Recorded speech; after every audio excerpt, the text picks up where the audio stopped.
In a forgotten corner of a New England estate, a mason repairing the foundation pried loose a single brick and found a cavity. The air that escaped was thick with the scent of damp earth and something else, a sharp, coppery tang like old blood. Inside the box, wrapped in yellowed linen, was a single human finger bone. Taped to it was a brittle note, the ink faded to a ghostly brown. It read, "For the lie I told that condemned her, may it anchor me here, so I may never rest." That mason took the bone home, a morbid curiosity. That night, a cold seeped into his bedroom that no heater could touch, and from the shadows in the corner, he heard the faint, wet sound of a single finger tapping patiently on the wall. In the small town of Mercy's Fall, Ohio, they don't just bury their secrets, they seal them away behind cold iron and concrete, a place where something grew in the dark, fed by whispers and the town's collective dread. And sometimes, what is locked away finds a way to cast a shadow back into the light. They seal them away. For 67 years, the town's most terrible secret has been a child's shadow screaming in the dark. Now let's go back to the beginning. This is the backstory. From the air, it looks like any other sleepy town, a postcard of Americana. But this peaceful facade is a mask. Beneath it lies a rot that has festered for generations. From the outside, Mercy's Fall appears flawless, the kind of picturesque town you'd find on a postcard. But every resident over 18 carries a terrible secret, a truth woven into the town's very charter. It's a bylaw spoken only in hushed tones after dark, a cold, unspoken pact that hangs in the air like damp rot. In daylight, the town smiles, but its foundations are built on something no one dares name. Sarah and Mike Evans came for the quiet, the low rent, the fresh start. They were running toward a dream, unaware the town was built running from a nightmare. The house swallowed the last of the daylight, its windows dark and watchful as they finished. Later, seeking normalcy, they found the local diner. The air inside was thick with the scent of old coffee and fried food. Conversation with the waitress died quickly, her smile not reaching her eyes as she served them. Their waitress, Beth, a woman in her 50s, offered a smile that didn't reach her eyes, her gaze fixed on the table as the mayor approached. Mayor John Harlow, his voice like stones grinding together, loomed at the edge of their booth. "New blood," he rasped, the words carrying a strange weight. "Welcome." He leaned in slightly, the scent of old leather and something faintly metallic hanging in the air. "We're a tight-knit community here. We look out for our own. You'll find we're intensely protective of our history." Mike: "All good stuff, I hope." Mayor Harlow: "The past is merely the past, best observed from afar. You should visit the town hall. We have a remarkable historical vault there, a testament to preservation." He places a heavy, old key on the table. Even in the diner's warmth, a persistent cold clung to the air. Mayor Harlow slid a brass key across the formica tabletop, its surface catching the low light. "A welcoming gift," he said, his voice flat. "The master key opens any door in town." The metallic scent of the key mixed with stale coffee, an offering that felt less like trust and more like a trap. Over the next week, Sarah continued photographing the town, capturing its quiet charm in beautiful images. Yet in every single picture, an impossible flaw appeared. An elongated dark patch where the light should have been clean. The playground, the library steps, the bakery. Each location now bore this same inexplicable stain in her work. Sarah frowned at her laptop, her voice barely a whisper as she confronted the evidence. Quote, "That's impossible." The midday sun burned through the grimy windows, creating blinding lens flares in the thick dust. Mike muttered about ghosts in the wiring as the air grew heavy with the scent of ozone and decay. Every surface was coated in a sticky film of neglect, and the only sound was the faint hum of something unseen. This place felt less empty and more occupied by something that didn't belong in the light. The darkness was absolute, broken only by the faint, rhythmic scratching that pulled Mike from sleep. It wasn't coming from the walls or the floor. The sound seemed to hover in the air itself, metallic and deliberate. A cold, damp scent crept into the room, carrying the faint, coppery tang of old pennies. His breath hitched, every muscle locking as the scratching paused, then resumed. Closer now. From inside the closet, he opens the door to find nothing. But on the back of the door, the shadow of a coat hook elongates and trembles unnaturally. It sways with the slow, pendulous rhythm of a hanged man in a non-existent breeze. The next day, compelled by curiosity, Sarah slid the key into the lock and turned it with a gritty resistance. She pushed the town hall doors open after hours, stepping into a tomb-like stillness where the air smelled of aged paper and dry rot. Her footsteps echoed on the marble floor as she descended a narrow staircase to the basement, the air growing damp and cold. There, in the deepest corner, her light finally fell upon it. A massive, riveted vault door set into the raw stone wall. The air bit with a cold that seemed to leach the warmth from her very bones. This was no ordinary safe.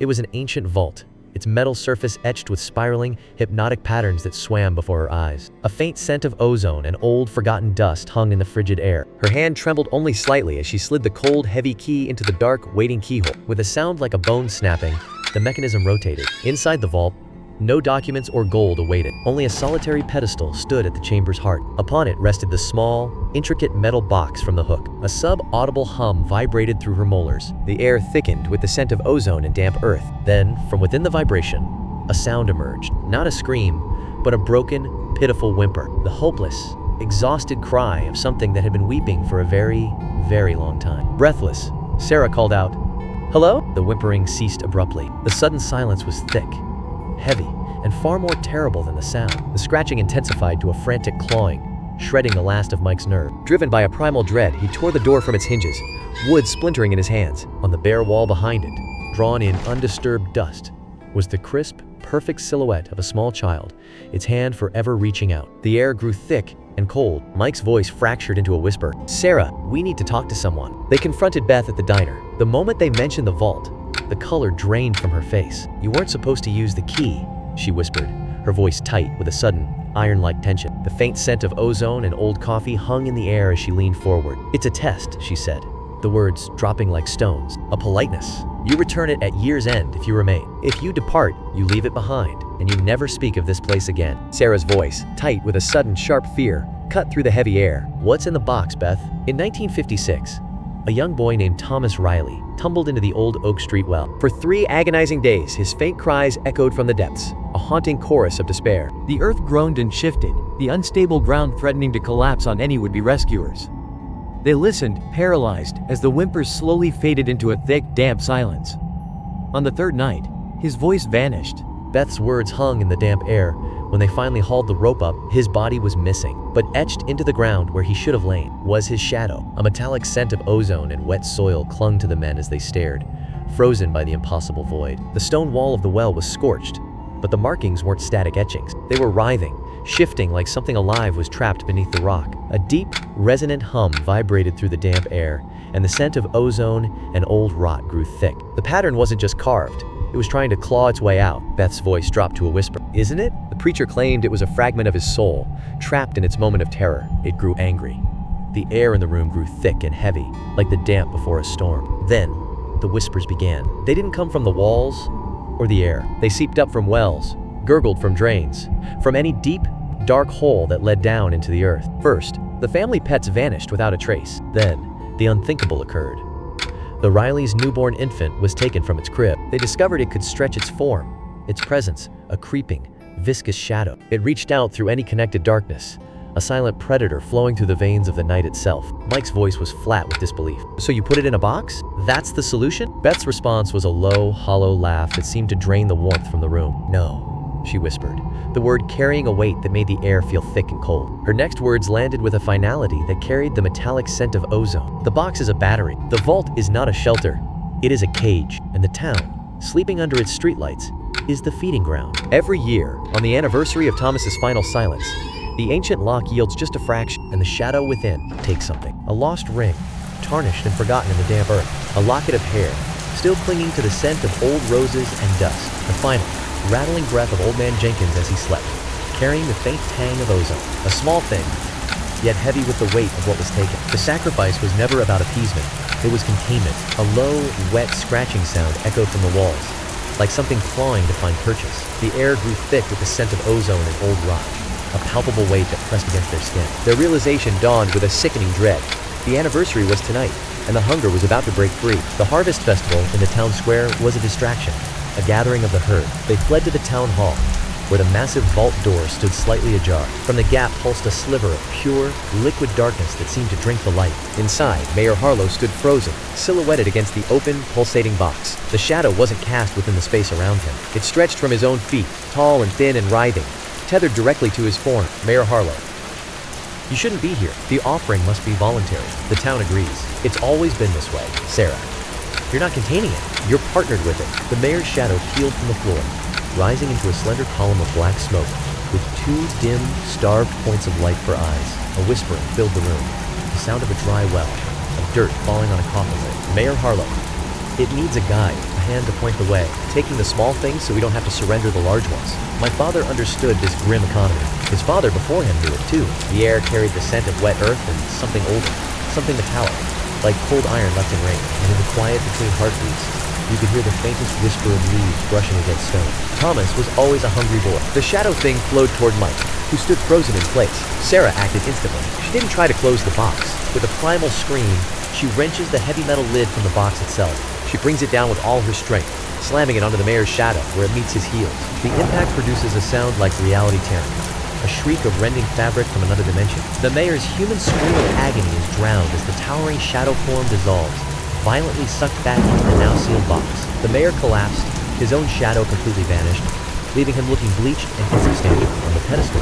The box began rattling violently, a new, sharp scratching sound emanating from within. The air grew thick with the scent of ozone and old rot as the scratching intensified. 1 month later, Sarah and Mike's car was packed and ready, the memory of that day clinging to them like a cold, damp shroud. The car rolled out of Mercy's Fall for the final time, the house now just another memory sold to strangers. They passed through the deserted town square, where the only movement was the slow spin of a rusted weather vane. And there, standing alone by the old dry fountain, was Beth. She lifted her hand, her wave not a greeting, but a slow, mournful farewell that hung in the thick evening air. She is now the interim mayor of their new apartment.